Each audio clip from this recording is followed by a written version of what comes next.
Kalau kalau saya kalau nangani narkoba itu udah cukup cukup banyak ya. Tapi ya yang jelas memang eh, pendekatannya itu mesti direvisi lah supaya keberhasilan pemberantasan penggunaan narkoba itu biar tepat sasaran. Betul, Bang. Yang kita kucing sama telur gitu. Jadi apa namanya telur macam. Jadi agak rempong di situ. Jadi kita nggak selesai urus. Ya kan, padahal itu kalau dibilang Indonesia itu ada pabrik narkoba, saya nggak mungkin pabriknya pabrik pengolahan kecil. Ya. Jadi dia kan cuman apa namanya kayak divider itu. Karena di Indonesia itu kebanyakan karena pulau-pulau di Indonesia otomatis biasanya pabrik besar itu juga Mas di Myanmar sana, ya kan, Myanmar, Laos, Kamboja, itu dikirim ke Indonesia. Itu mudah sekali barangnya, banyak.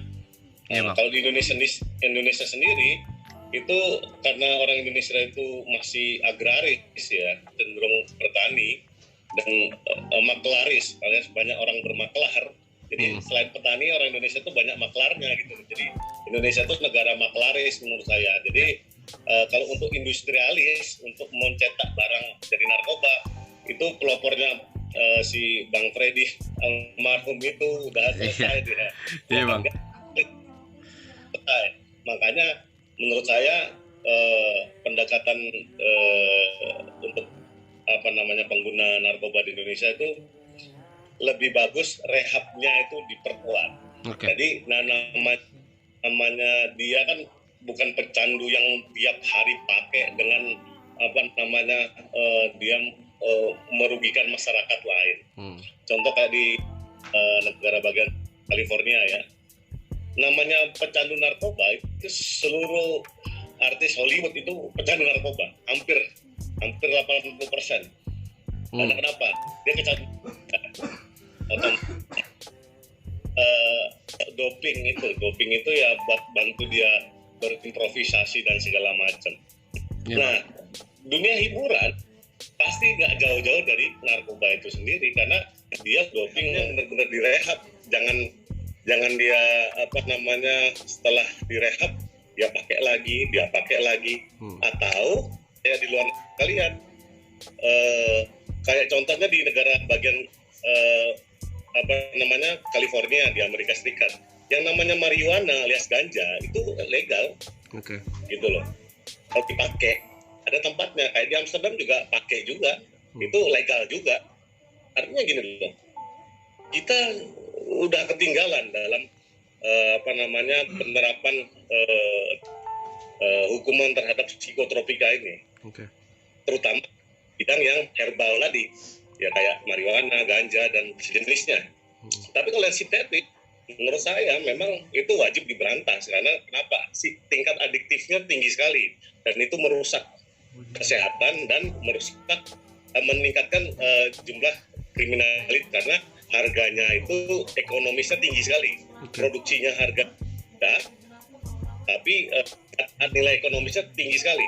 Berbanding terbalik dengan apa namanya yang herbal tadi, nilai ekonomisnya kecil. Jadi misalnya 1 ton ganja dengan 1 ton sabu itu harga komersilnya beda sekali, banding 100 apa banding 200 kali apa banding 1000, saya nggak ngerti angkanya, tapi kata polisi itu perbandingannya. Jadi bisa dibayangkan berapa gram ganja itu diidentikan dengan sabu, itu beda banget timbangannya sebetulnya dan efeknya. Ini yang sebetulnya mata dan telinga. Nah, kalau pemakai ganja atau herbal lainnya menurut saya ada perubahan hukum lah, seperti ada revisi perubahan. Kalau sabu, kokain dan segala macamnya itu untuk rehabilitasi kurang. Itu yang saya perhatikan.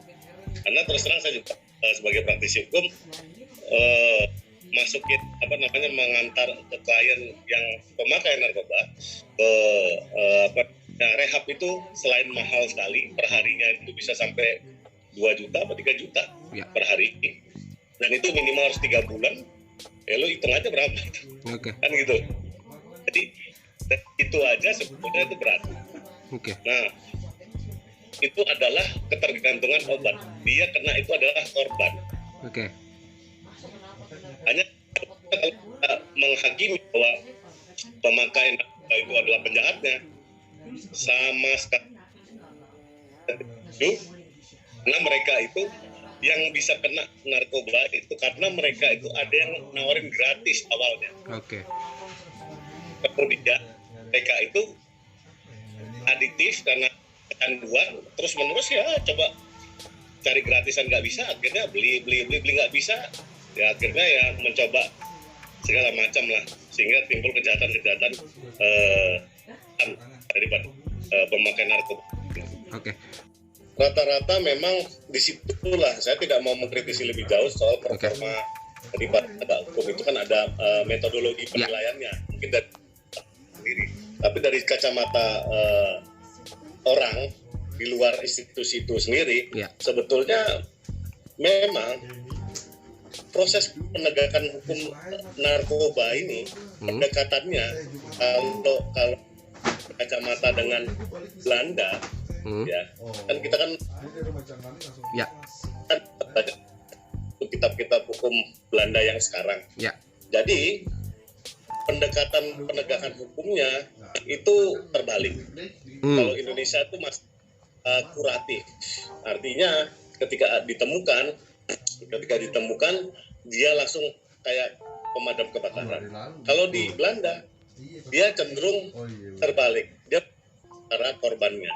Nah, kalau dianggap narkoba itu tidak barang yang mahal, saya ulangin, kalau narkoba itu dianggap barang yang mahal seperti alkohol dan diregulasi, saya pikir juga nggak bakal mau bisnis narkoba banyak karena kenapa? Terregulasi. Coba kayak alkohol, pajak mau ngapain? Udah orang lu bayar pajak. Ini masalahnya yang jualan narkoba nggak kena pajak, itu jadi masalah. Itu pendapat pribadi saya. Siap bang. Siap.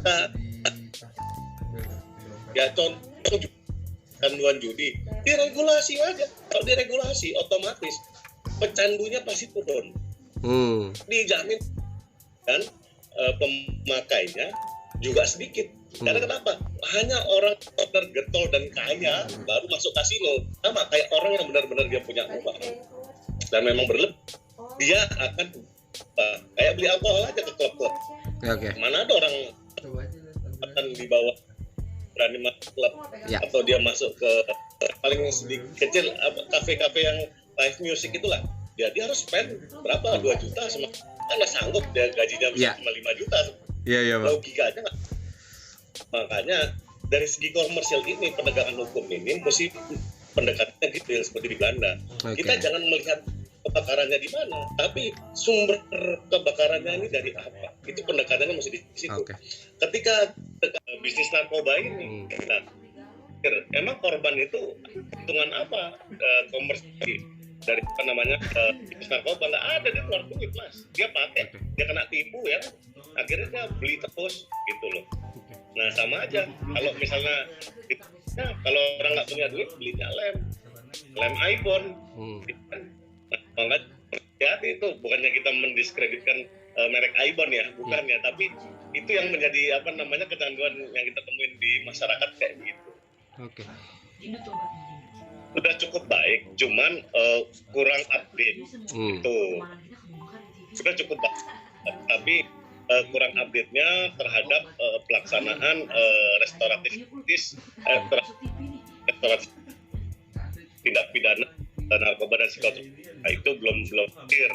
Jadi kepastian hukumnya masih agak kurang. Jadi tergantung wewenangnya, kadang moodnya penegak hukum A, kadang penegak hukum itu moodnya B. Tergantung mood itu artinya cenderung bisa dikategorikan celah untuk berkorupsi dan berkolusi di situ, itu bahaya.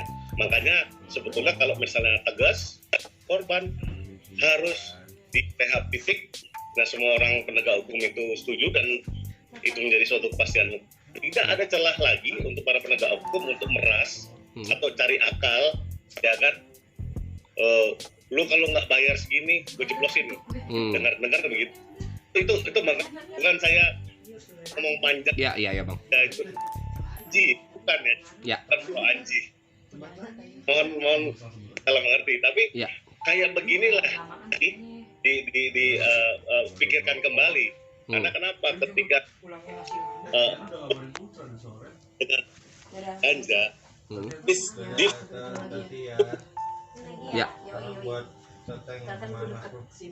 lu paksa hukum itu mas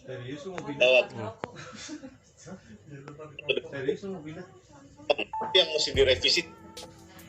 Ya kalau soal minta maaf itu cuma gaya komunikasi ya dari media sosial yang ada di Indonesia. Jadi menurut saya itu sah-sah saja. Kalau minta maaf apa segala macam sah-sah saja. Tapi seperti yang kayak pendapat saya soal Rachel V-nya, ya itu dibuktikan sama Polda Metro, dia jadi tersangka. Ya kan artinya hukum itu wajib ditegakkan. Nah kalau tak setuju dengan hukumnya, kita mesti rubah pasal dengan revisi, kan begitu. Jadi sehingga masyarakat tidak melulu mencermati kayak bebek, si A ngomong ini kita harus betul undang-undangnya. Ya, kalau ada yang kurang cocok, ayo mari bersama-sama kita dorong untuk kerja untuk revisi ini barang, kan gitu. Nah soalnya yang kita cerap dalam namanya hari ini sebetulnya DPR sebagai lembaga pembuat undang-undang ini sangat-sangat mandul dalam artian dia bekerja performa di bawah rata-rata sehingga hidup dan kehidupan kita terutama kena imbas pandemi semua yang berinisiatif adalah pemerintah pusat alias Pak Jokowi dan sehingga kalau untuk kita lihat penegakan hukum yang ada sekarang sebetulnya cukup oke aja. Karena kalau misalnya lihat selebriti yang kena narkoba apa segala macam itu mereka tuh korban yang harus dicari adalah pengedarnya. Ingat pengedarnya itu adalah teman-teman mereka juga. Yang sebetulnya sampai sekarang itu masih banyak belum terungkap. Dari temuan besar yang seperti yang kita kenal namanya Bung Freddy Budiman yang sudah dieksekusi dan yang lain-lainnya yang sudah hampir dieksekusi gembong-gembong narkoba lainnya. Menurut saya yang ada di depan mata dan nggak pernah dan nggak pernah terjamah itu sebetulnya mas dekat dengan dunia entertainment dan dunia hiburan ini tapi belum. Nah makanya saya makin pihak ya salah ya kan Indonesia ini kontrol pecandu narkobanya gitu karena yang kita tidak sadari Indonesia itu kan pulau-pulau bukan satu hamparan daratan. Artinya bisa bayar berapa kapal yang bisa bersandar di pelabuhan-pelabuhan tikus di seluruh pulau di Indonesia. Sekali bawa mas, itu bisa lebih 4 ton. Lo bisa mendarat di Indonesia berapa ton tiap tahun. Nah itu kita pun nggak tahu datanya karena kenapa para penegak hukum nggak jujur di sini. Saya kritik di situ. Apalagi notabene ya banyak yang bekerja sama dengan para penegak hukum. Jadi menurut saya kalau misalnya kita hanya mempersalahkan para selebriti bahwa dia make apa segala macam, saya pikir pemerintah mesti secara tegas lagi merevisi dia punya cara menegakkan hukumnya. Kalau pecandu itu adalah harus direhab dan rehabnya mesti tegas alias tidak pengki-pengki atau pakai duit kabur nggak boleh. Dia benar-benar direhab. Mau dia dari mana harus direhab, perintah pengadilan mau direhab dan gitu.